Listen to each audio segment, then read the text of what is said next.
In the sleepy river town of Hannibal, Missouri, young Samuel Clemens ran barefoot through the dusty streets, the Mississippi River stretching out before him like an endless highway of adventure.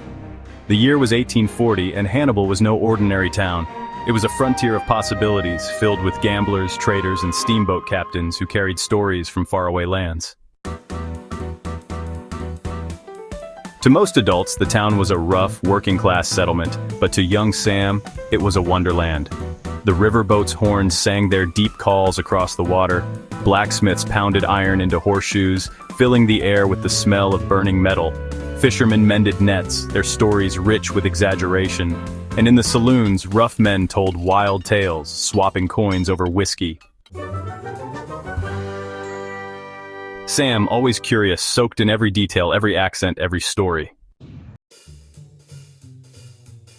Sam Clemens had a mischievous streak as wide as the Mississippi. He wasn't a bad boy, just a restless one, always scheming up new ways to entertain himself. His poor mother, Jane Clemens, often found herself at her wits' end. One summer afternoon, after being tasked with painting his Aunt Patsy's fence, Sam had an idea. He convinced the neighborhood boys that painting was a privilege, a rare art form that only the most talented could attempt. Soon they were fighting for a chance to do his work for him, offering marbles and apples in exchange for a few brush strokes. His mother, exasperated but amused, shook her head. "Samuel, you're full of tricks. One day they'll either make you famous or get you into trouble." Decades later, this very scene would become one of the most famous moments in the adventures of Tom Sawyer. Of all the places in Hannibal, none held as much mystery as McDougal's cave.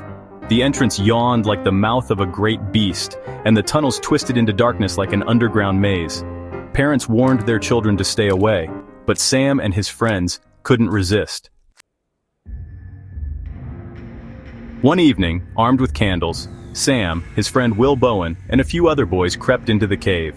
Shadows danced along the limestone walls as they ventured deeper, carving their names into the cool rock. They stumbled upon underground springs, hidden chambers, and strange markings left by visitors before them.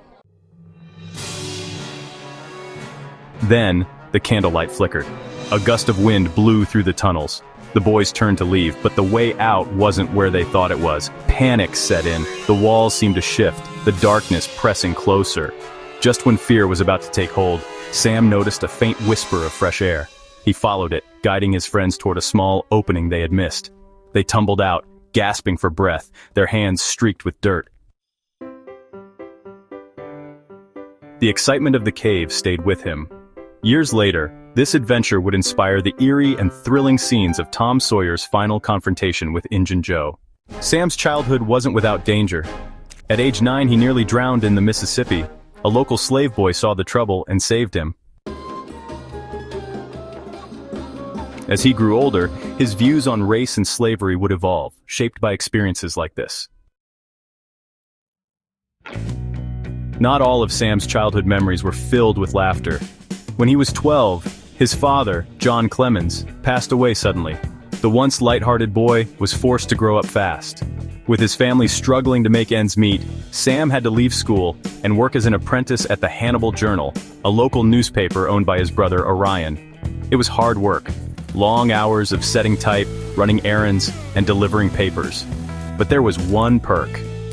Sam got to write. He snuck in his own humorous articles, poking fun at local politicians and town gossip. He discovered that with words, he could make people laugh. Even as he worked, the Mississippi River never left his thoughts. He often sat along the banks, watching the steamboats churn the water, their pilot standing proudly at the helm. He longed to be one of them, to feel the freedom of the open river. One day, a grizzled old steamboat captain noticed him staring at the river intently. "Boy, you got the river in your blood?" Sam nodded eagerly. "Well, if you ever get tired of printing words, come learn how to steer a boat." Sam didn't know it yet, but this was the beginning of a lifelong love affair with the Mississippi. Years later, after traveling the country, he would return to the river to become a steamboat pilot, a job he loved so much that he took his pen name from a river term, Mark Twain, meaning 2 fathoms deep, safe water. As he grew older, Hannibal remained in his heart. The river, the people, the mischief.